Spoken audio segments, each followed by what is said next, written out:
감사합니다. 소개해 주셔서. 저희 둘째가 우리 하늘빛 교회 교인입니다. 그 녀석이 마포중고등학교 다닐 때부터 저희가 이쪽으로 이사를 오게 되고, 저희 내외는 이제 목회자의 신분이기 때문에 섬기는 교회가 따로 있지만 하늘빛 교회가 가까이 있기 때문에 우리 둘째가 이 교회를 출석하면서 지금 군대가 있습니다. 저희 내외는 늘 하늘빛 교회를 품고서 새벽마다 기도하고 있습니다. 또 그런 인연으로 오늘 여러분에게 주의 말씀을 전할 수 있게 되었다, 저는 그렇게 생각하고 감사합니다. 우리 시장님이 지금 광고해 주셨지만 학회가 있었어요. 지난 주간 특별히 금요일 토요일 교수들이 신학 교수들의 모임이다 보니까 이제 학기 클래스가 끝나고 난 다음에 모이는 모임이어서 금요일 토요일 이렇게 제48자 학술대회 정기총회를 가졌습니다. 정동제일교회에서 모였어요. 특별히 정동제일교회를 학술대회 장소로 선정한 것은 이번 주제가 통일시대를 여는 평화선교, 평화목회를 이루자고 하는 그런 말씀이었거든요. 그래서 우리 그리스도인들이, 한국 교회가, 우리 신학자들이 평화선교, 평화목회를 이루어가는 디딤돌, 그 역사적 자원을 현순 목사가 담임하고 손종도 목사가 담임하고 유관순 누나가 출석했던 정동교회에서 가져보자, 그런 취지로 정동제일교회에서 뜻깊은 행사를 가졌습니다. 토요일 아침에 조찬 모임이 있기 때문에 제가 이제 임원이어서, 회장 선출되기 전입니다만 임원이어서 조찬 모임 관계로 서울시청 앞 광장을 한번 걸어보았어요. 저는 서울 사람입니다만 서울시청 앞 서울광장 한번 걸어본 적 없습니다. 정동제일교회가 이제 학술 대회 장소고 식사 장소는 서울광장을 가로지르는 곳이었거든요. 난생 처음 서울광장 아침 7시 좀 넘어서 가니까 얼마나 싱그러운지. 그런데 그 시청 앞 광장, 옛날 시청 건물에 식기 하나가 붙어 있었고, 그 식기가 어제 아침 저를 몹시 황홀하게 했습니다. 이런 식기였어요. 가을이라 결실에 연연하지 마라. 첫 번째 줄입니다. 두 번째 줄, 네가 이미 결실이니. 가을이라 결실에, 무엇이 소득이지 무엇이 결실이지 연연하지 말아라. 네가 이미 결실이다. 저는 어제 아침에 그 한마디를 주님이 주신 음성으로 들었습니다. 11월 첫째 주잖아요. 가을 맞이, 가을 보내기를 하는 마음앓이 계절이잖아요. 그러나 여러분 기억하십시오. 우리 한 사람 한 사람이 이미 결실인 줄로 믿습니다. 옆 사람에게 축복하실까요? 당신은 이미 결실입니다. 아멘. 예. 거기에 이렇게 하면 더 예쁜데, 당신이 우리 교회의 결실입니다. 아멘. 예. 우리 교회 안 하시는 분들은 하늘빛 교인이 아니신 모양이야. 다시 합니다. 당신이 우리 교회의 결실입니다. 아멘. 결실에 해당되는 단어가 뭘까? 성경 안에서. 저는 성서학자거든요. 성경학자이기 때문에 이 결실에 해당되는 단어가 뭘까? 오늘 말씀의 주제가 부엘세바입니다.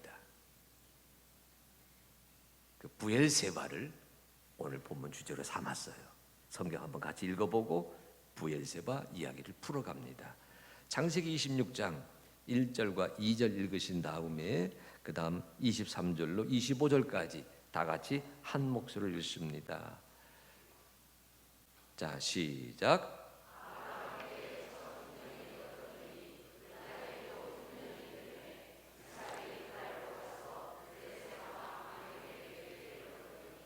여호와께서 이삭에게 나타나 이르시되 내려가지 말고 내가 내게 지시하는 땅에 거주하라. 아멘. 23절입니다. 시작. 이삭이 거기서부터 부엘세바로 올라갔더니 그 밤에 여호와께서 그에게 나타나 이르시되 나는 내 아버지 아브라함의 하나님이니 두려워하지 말라.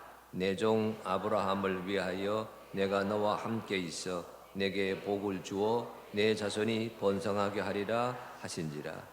이삭이 그곳에 제단을 쌓고 여호와의 이름을 부르며 거기 장막을 쳤더니 이삭의 종들이 거기서도 우물을 받더라. 아멘. 얼핏 부엘세바가 결실과 무슨 관계가 있을까 물어볼 수가 있어요. 사실 문자적으로는 동떨어져 있습니다. 결실은 소득이잖아요. 결실은 열매이잖아요. 부엘세바란 말의 뜻은 히브리어인데 부엘이라고 하는 단어는 웰, 스프링, 우물입니다. 그 다음에 세바라는 단어는요, 읽기에 따라서는 두 가지 서로 상이한 뜻이 있어요. 맹세라고 읽을 수도 있고 일곱이라고도 읽을 수가 있어요. 그러니까 부엘세바는 맹세의 우물이 되기도 하고 약속이 성취되는 장소가 부엘세바입니다. 그러나 오늘 본문 같으면은 저는 맹세의 우물로 읽기보다는 7개의 우물로 읽으려고 합니다. 한 개가 아니고 7개예요. 지금 우리 모두가 다 수도 시설을 이용하고 있지만 옛날로 거슬러 올라가게 되면 여러분 동네에 우물이 하나 있었습니다. 우물 깊기 하루 일과의 시작이지요. 우물이 하나가 아니고 7개나 있었다. 7개의 우물이 있는 마을이다. 그 시대의 풍요의 본고장입니다. 결실의 현장입니다. 그런 의미에서 부엘세바, 이 가을에 어울리는 결실에 해당이 되지요. 오늘 26장 창세기 읽으셨어요. 이 결실의 주인공, 이 부엘세바의 주인공이 누굴까? 오늘 성경은 그 사람을 이삭이라고 소개합니다. 여러분 아브라함 잘 아시잖아요. 아브라함의 고장은 아브라함과 사라가 묻힌 곳이 헤브론이거든요. 그래서 아브라함의 고장은 헤브론인데 헤브론은 산지입니다. 산악지대예요. 여러분 야곱 잘 아시잖아요. 12지파의 조상 야곱. 그 야곱의 본고장은 베델입니다.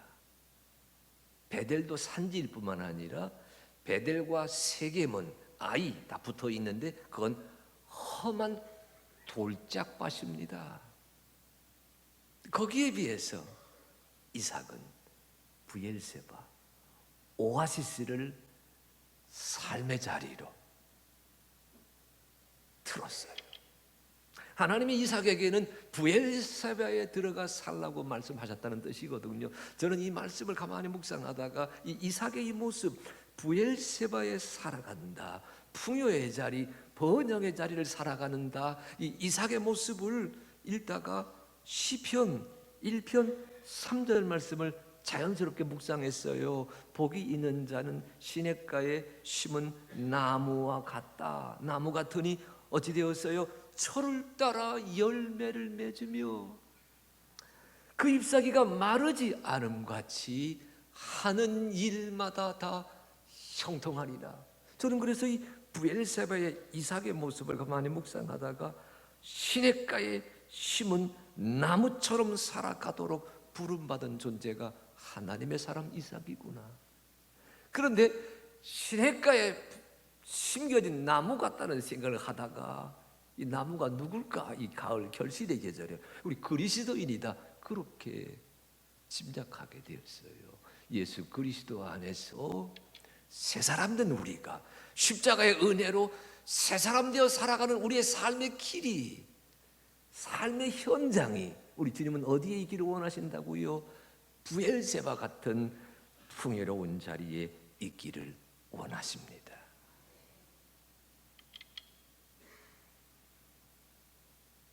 여러분 한 사람 한 사람이 이 결실의 주인공이 되는 줄로 믿습니다. 근데 여러분, 이제 오늘 창세기 26장 성경은요, 그 부엘세바가 하나님의 뜻이에요. 우리가 참 기름지게 살고 우리가 누리며 살고 그러면서 나누어주고 베풀어주고 섬겨주는 정말 야베스의 기도에 나오는 그 주인공처럼 살아가라고 여러분 한 분 한 분을 오늘도 이 자리로 불러주신 줄로 믿습니다.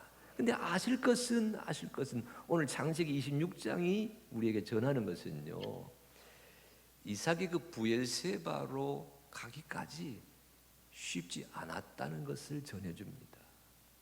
처음부터 이삭이 부엘세바를 삶의 둥우리로 튼 것이 아니에요. 아브라함은 헤브론에 묻혔다 그러지 않았습니까?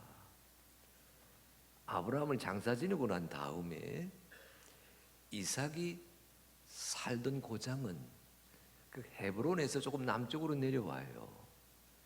부엘 라헤로이, 거기에도 부엘이란 말이 있잖아요. 우물이란 말이거든요. 오아시스에서 살았습니다. 그런데 성경 보니까요, 아브라함이 돌아가고 난 다음에 그러니까 이삭이 그 부엘 라헤로이에 머물러 산 뒤 그 첫 해에 그만 그 고장에 기근이 들었어요.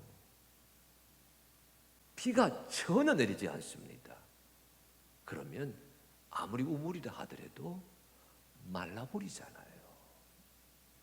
기근이 들었습니다. 우물이 말라갑니다. 경작할 수가 없습니다. 생존하기가 어려워졌어요. 그래서 26장 1절 2절 말씀 보게 되면 이삭이 내린 판단이 무엇이냐면요, 기름진 곳으로 가자, 물이 있는 곳으로 가자, 물 마실 수 있는 현장으로 찾아가자.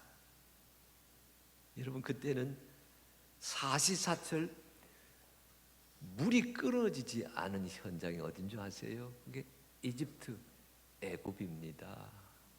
애굽에는 나일강이 있잖아요. 나일강.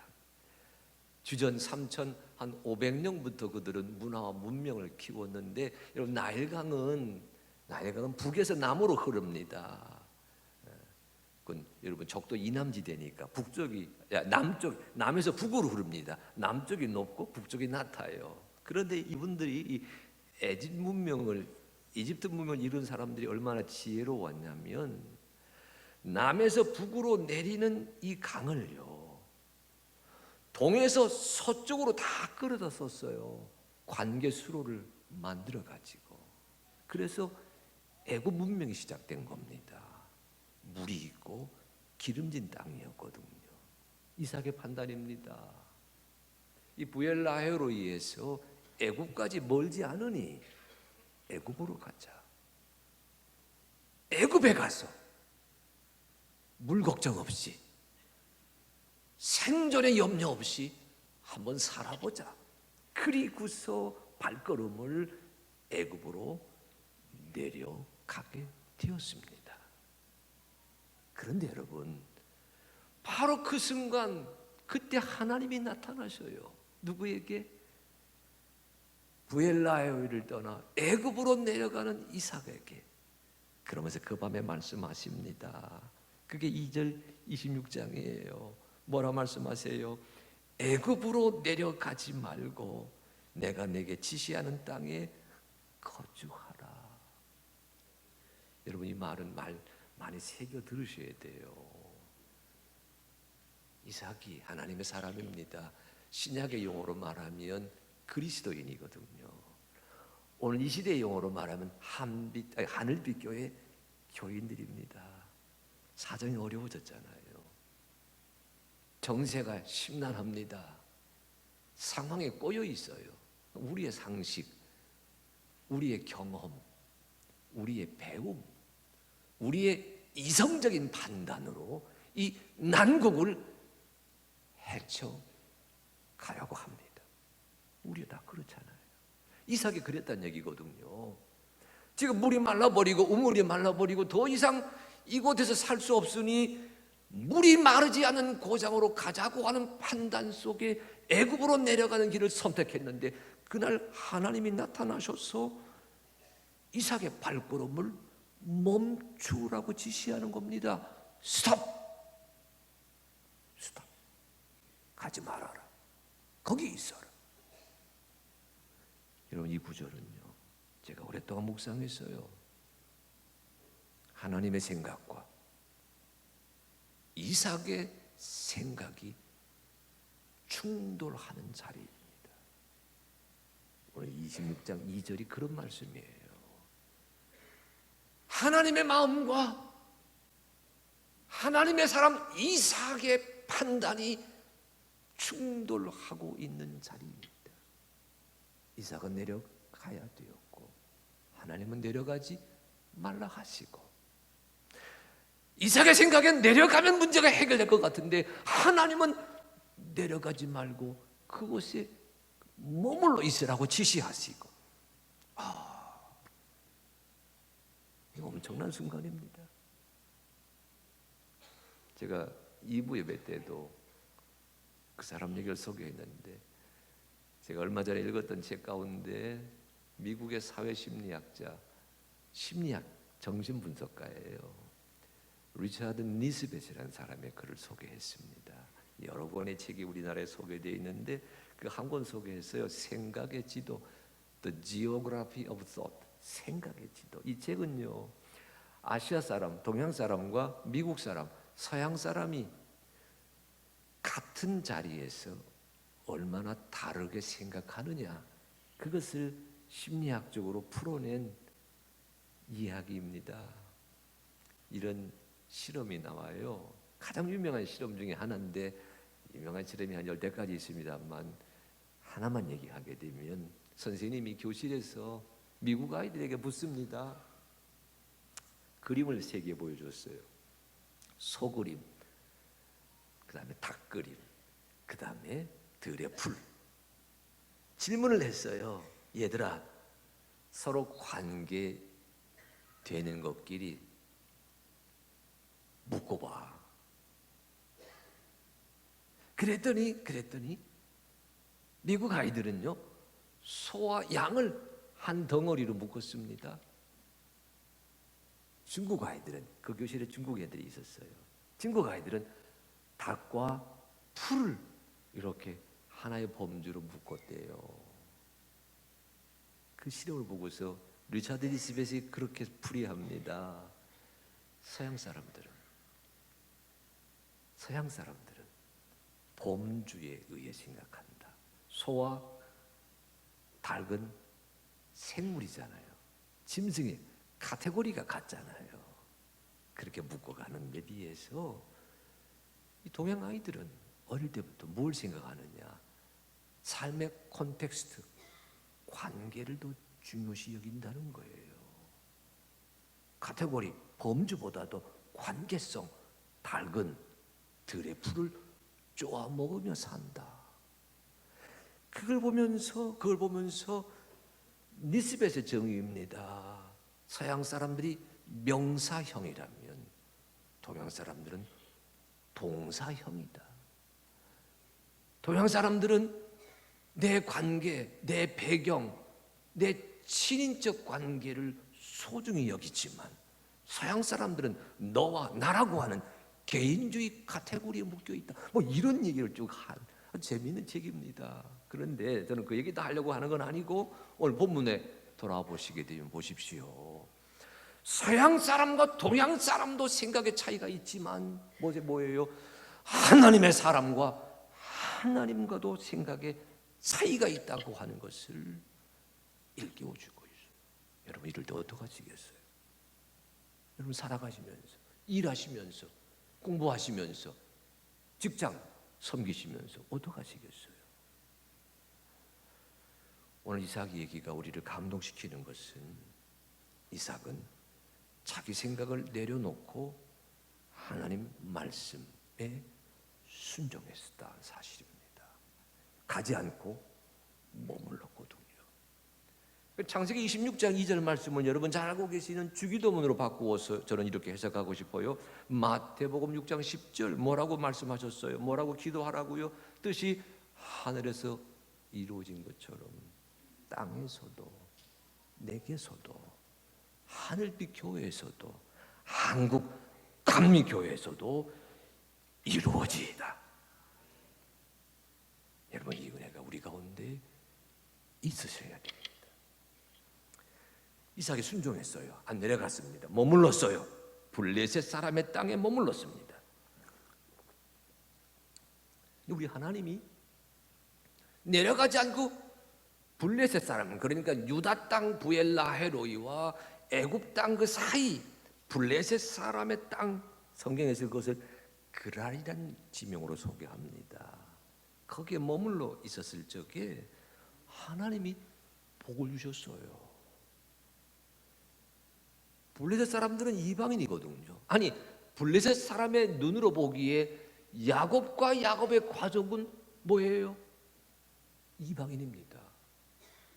그런데 하나님이 이삭에게 함께 하시니까 이삭이 그 블레셋 사람의 땅에서 점점 거부가 됩니다. 부자가 되는 거예요. 순종하는 자에게 우리 하나님께서 이런 은혜를 감추어 놓으셨다가 풀어가신다는 암시가 들어있는 것 같아요. 그런데 여러분, 이삭이 부자가 되고 이삭이 정말 거기서 기름지게 사는 것을 누가 못 보느냐? 블레셋 사람들이 그 꼴을 보지 못해요. 시기합니다. 질투합니다. 방해합니다. 회방합니다. 처음에는요, 이삭의 아내를 그 그랄 땅의 왕이 아비멜렉이거든요. 이삭의 아내를 데려가려고 그랬어요. 그 다음에는 뭐예요? 이삭 그들이 살던 삶의 보금자리를 빼앗아 버립니다. 처음에는 그랄 사람들과 섞여 살았었는데 쫓겨나요. 어디로? 그랄 땅 변두리로, 골짜기로 쫓겨납니다. 성경 보게 되면 이삭은 다 죽어왔어요. 다 남겨주고 옵니다. 거기서 우물을 팠어요. 거기까지 쫓아와서 판 우물을 메꾸어 버리거나 지워버립니다. 또 옮겨가요. 거기 또 쫓아옵니다. 또 옮겨가요. 그러니까 여러분, 이삭이 블레셋 사람의 땅에 살면서 원하지 아니하는 시련과 시험과 시련을 당하고 있다는 그 스토리가 창세기 26장의 사실은 줄거리예요. 저는 여러분 이 구절을 묵상하면서 이 말씀이 우리에게 굉장히 중요한 메시지를 주고 있거든요. 저는 이 말씀을 이렇게 생각하려고요. 여러분 한번 따라 하시기 바랍니다. 하나님의 축복은 좀 크게 하세요. 크게. 하나님의 축복은 시련과 같이 옵니다. 아멘 안 하시는 분들은 아직 인생의 깊이가 없어서 그래요. 이 말을 바꾸어 얘기하십시다. 시련은 하나님의 축복과 같이 옵니다. 아멘. 내려가지 말라 그래서 안 내려갔거든요. 하나님이 모든 걸 다 책임져 주셔야 되는데 먹고 마시고 지내는 것을 하나님이 허락해 주셨는데도 그 나머지 것은 막아주지 않으신 것 같아요. 아니 왜냐면 원주민들이 방해하니까, 원주민들이 시기하니까, 원주민들이 쫓아와가지고 구박하니까, 내쫓아버리니까, 그래서 뭐예요? 에색, 다툼이라 불리는 우물도 생겨나게 되고, 신나, 대적이라 불리는 우물도 생겨나고, 르호봇이라 불리는 우물도 생겨나고,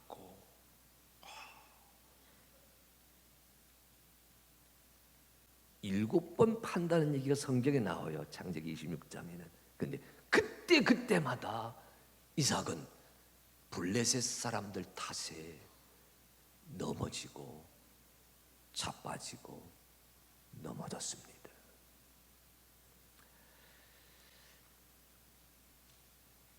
이 말씀을 이렇게 바꿔볼까요?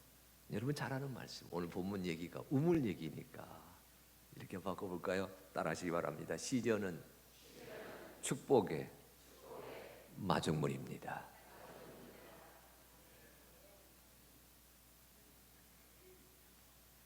정호승 시인 제가 좋아하고, 여러분 많이 좋아하시죠? 정호승 시인의 시집 말고 산문집에, 몇 해 전에 나왔던 산문집에 이런 산문집이 있어요. 내 인생에 힘이 되어준 한마디라고 하는 산문집이 있는데, 이 정호승 시인이 이런 얘기를 합니다. 빛은 색채의 고통이다. 저희는 빛하게 되면 찬란하잖아요.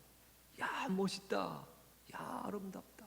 그런데 이 시인은 빛은 색깔의 고통이라는 거예요. 고통. 그리스도 예수의 사람으로 살아갈 적에 하나님의 교회를 지켜가는 교회의 기둥으로 살아갈 적에 이 하늘빛 교회에 모판을 섬겨가는 농부로 살아갈 적에 진보와 좌우가 충돌하고 두 개의 광장이 있고 두 개의 정의가 있고 시끄럽고 소란스럽게 짝이 없는 정치, 사회, 이 문화의 환경 속에서 하나님의 나라를 세워가야 되겠다고 다짐하면서 기독교 신앙인의 자리를 지켜가는 여러분들에게, 여러분 생각하십시오. 일어나 빛을 발하라 그러셨잖아요. 너희는 세상의 빛이다 그러셨잖아요. 근데 그 빛이 뭐예요? 색채의 고통이라는 거예요. 예수 믿는 사람답게 살아갈 때에 당하는 고통, 하나님의 사람답게 살아갈 때 당하는 고통, 한빛교회, 하늘빛교회 교인답게 살아갈 때 당하는 고통의 그 결과라는 거예요. 시련은 축복의 마중물. 빛은 색채의 고통, 이 말을 성경의 용어로 바꿔볼까요? 사도 바울의 고백, 여러분 잘 아시는 고백. 로마서 8장 28절, 하나님을 사랑하는 자, 곧 그 뜻대로 부르심을 입은 자들에게는 모든 일이 합력하여 선을 이루느니라. 여러분 바로 그 얘기가 뭐예요? 창세기 26장 23절이에요. 우리 같이 읽어봅니다. 창세기 26장 23절. 자, 시작. 이삭이 거기서부터 부엘세바로 올라. 다시 읽습니다. 자, 시작. 이삭이 거기서부터. 이삭은 쫓기는 줄 알았어요. 이삭의 목자들을 쫓기는 줄 알았어요. 이삭의 아내 쫓기는 줄 알았어요. 그래서 그랄 땅에서 그랄 땅 밖으로, 그랄 땅 밖에서 에색으로, 에색에서 신나로, 신나서 르호보스로 정말 노숙자 신세로 쫓겨가는 줄 알았더니 하나님이 그 발걸음을 어디로 인도하고 계셨다고요? 부엘세바로 인도하고 계셨다. 이삭이 거기서부터 부엘세바로 올라갔더니, 쓰여있기는 이렇게 쓰여있지만 여러분 읽기는요, 이삭이 올라갔더니가 아니고 하나님이 이삭의 발걸음을 거기서부터 부엘세바로 인도하셨더니, 여러분의 삶의 현장에서, 삶의 이런저런 매듭 속에서 여러분의 발걸음을 부엘세바, 그 풍요하고 그 결실의 자리로 이끄시는 하나님의 은총을 누리게 되는 것을 기대하시기를 바랍니다. 그 다음 구절 보십시오. 이삭은 쫓겨난 줄 알았더니 가다 보니까 부엘세바까지 왔잖아요. 얼마나 멋있어, 얼마나 놀라워요. 근데 그 다음 구절 보게 되면 그 밤에 여호와께서 그에게 나타나서 말씀하십니다. 나는 내 아버지 아브라함의 하나님이니 두려워하지 말라. 내 종 아브라함을 위하여 내가 너와 함께 있어 내게 복을 주어 내 자손이 번성하게 하리라. 저는 이 구절 보니까 뭉클했어요. 무슨 뜻인 줄 아세요? 한번 따라하시기 바랍니다. 하나님이 기다리고 계셨다. 누구를요? 아이고, 너무 문자적으로 해석하시네. 우리를 기다리고 계셨지. 성경은 이삭을 맞지요? 성경은 이삭이지만 이 말씀 읽을 적에 아멘 아멘, 하나님이 나를 기다리고 계시는구나. 이 못난 나, 이 허물진 나, 이 나약한 나. 우리 남드림 전도사가 찬양 인도할 적에 나약한 나, 이 나약한 나가 이 믿음의 자리, 이 은혜의 자리, 이 말씀의 자리, 이 하늘빛 교회의 자리로 나오기를 기다리고 계셨구나. 여러분, 이 감동과 이 울림이 우리 가운데 있는 줄로 믿습니다. 뭐라 말씀하세요? 여기 보십시오. 주님이 이렇게 말씀하잖아요. 아브라함 이야기 많이 합니다. 그런데 이삭에게 이렇게 말씀하세요. 내가 너와 함께 있어. 따라하십시오. 내가 너와 함께 있어. 내게 복을 주며. 다시, 내가 너와 함께 있어.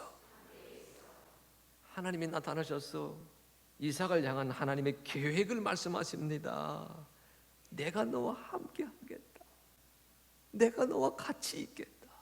내가 너의 동반자가 되어주겠다. 내가 너의 동행이 되겠다. 내가 너의 도반이 되겠다. 내가 너의 보호자가 되겠다.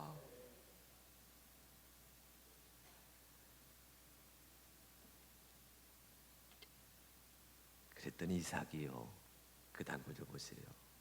그곳에 제단을 쌓았습니다. 사실 여러분, 이 앞에 땅을 파단 얘기가 성경에서 7번 나온다 말씀하지 않았어요? 우물 얘기는 4개 나오는데 사실은 그 앞에 있는 땅을 파다, 우물을 파다, 거기에는 제단을 쌓았단 말이 안 나와요. 그냥 쫓기기에 급급하니까, 이삿짐 싸고 풀기에 급급하니까 그냥 옮겨가는 겁니다. 그냥 그랄 안에서 그랄 밖으로, 그랄 밖에서 어디에요? 진나로, 르호봇으로 그냥 옮겨게 급한데, 여기 부엘세바에서 하나님을 만나고 난 다음에는 이삭이 뭐예요? 하나님 앞에 제단을 먼저 쌓았습니다. 그리고 난 다음에 장막을 쳤어요. 이 순서가 중요해요. 보십시오, 여러분. 25절 같이 읽어볼까요? 자, 시작. 이삭이 그곳에 제단을 쌓고 여호와의 이름을 부르며 거기 장막을, 따라하십시오. 그곳에 제단을 쌓고, 다시 그곳에 제단을 먼저 쌓고, 그곳에 제단을 먼저 쌓았어요. 먼저 쌓았어요. 그 다음에 놀라운 것은 그가 여호와의 이름을 불렀습니다. 오늘은 시작부터 시인 얘기로 했으니까 그 마무리도 시인 얘기로 하지요. 김춘수 시인 아시잖아요. 대한민국 교과서에 실려 있는 유명한 시 뭐지요? 우리 성가대면 뭐지요? 이럴 때 실력 나오는 건데, 이럴 적에 중고등학교 실력 나오는 건데 무슨 시지요? 꽃. 내가 그의 이름을 불러주기 전에는 그는 다만 하나의 몸짓에 지나지 않았어요. 내가 그의 이름을 불러주었을 때 그는 내게로 와서 꽃이 되었다. 여러분, 하나님 제3자 아니에요. 예수 그리스도 제3자 아니에요. 내가 예수님의 이름을 불렀을 때, 이게 신앙 고백입니다. 마태복음 16장 16절, 저는 그리스도시요 살아계신 하나님의 아들이십니다. 그 이름을 불렀을 때에 주님께서 내게로 와서 그리스도 역사하시는 줄로 믿습니다. 이삭이 하나님 이름 불렀어요. 아버지의 하나님이 아니라 이삭의 하나님이 되시는 순간입니다. 그때에 무슨 소식이 들려요? 25절 후반부, 이삭의 종들이 거기서도 우물을 팠는데 그때 무슨 소식이 들려요? 여러분 성경 갖고 계신 분은 32절 33절 같이 읽어봅니다. 자, 시작. 그날에 이삭의 종들이 자기들이 판 우물에 대하여 이삭에게 와서 알리어 이르되 우리가 물을 얻었나이다 하매 그가 그 이름을 세바라 한지라. 그러므로 그 성읍 이름이 오늘까지 부엘세바더라. 하나님의 이름을 불렀을 때, 여호와 이름 불렀을 적에 아브라함의 하나님이 아니라 나의 하나님이라고 이름을 불렀을 적에 종들이 왔습니다. 보고합니다. 우물이 터졌어요. 그런데 여러분, 부엘세바는 우물이 몇 개라고요? 지난 한 세월 동안은 우물 하나 파기도 어려웠는데, 우물 하나 팔면서 살다가 쫓겼는데, 이삭이 제단을 쌓고 하나님의 이름 불렀을 때 그는 7개의 우물이 뻥 터지게 되는 놀라운 은혜를 누리게 되었습니다. 오지요, 이런 은혜가 우리 하늘빛교회 목자 없는 양 같다고 기도하고 있는 사랑하는 주의 딸과 아들들 마음 속에, 일상 속에, 삶 속에, 이 교회 지성소 속에 임하게 하여 주시옵소서. 요한복음 7장 38절입니다. 나를 믿는 자는 성경의 이름같이 그 배에서 생수의 강이 흘러 나오리라. 이 은혜가 우리 가운데 임하게 되시기를 주님의 이름으로 축원합니다.